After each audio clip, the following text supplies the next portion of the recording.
في الحلقة 47 معنا الصحابي الجليل عبد الله بن الزبعرة، صحابي جليل هداه الله للإسلام بعد كفر وعناد وأذية وهجاء للإسلام.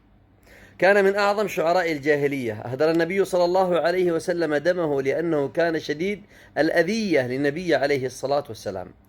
هرب إلى نجران ثم عاد مسلما، فرحب به النبي صلى الله عليه وسلم وعفى عنه وقبل إسلامه. عبد الله بن الزبعرة كان شاعرا مجيدا، له في مدح النبي صلى الله عليه وسلم أشعار ينسخ بها ما قد مضى في كفره، وقد أكثر من مدح النبي عليه الصلاة والسلام تكفيرا لما سبق. ومن ذلك: فاليوم آمن بالنبي محمد قلبي ومخطئ هذه محروم، مضت العداوة وانقضت أسبابها وأتت أواصر بيننا وحلوم، فاغفر فدا لك والداي كلاهما وارحم، فإنك راحم مرحوم. وعليك من سمة المليك علامة نور أغر وخاتم مختوم، ولقد شهدت بأن دينك صادق حق وأنك في العباد جسيم، والله يشهد أن أحمد مصطفى مستقبل في الصالحين كريم.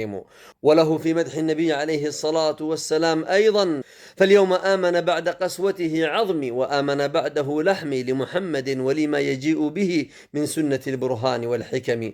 شهد المشاهد بعد فتح مكة، وتوفي في خلافة عمر رضي الله عن الصحابة أجمعين.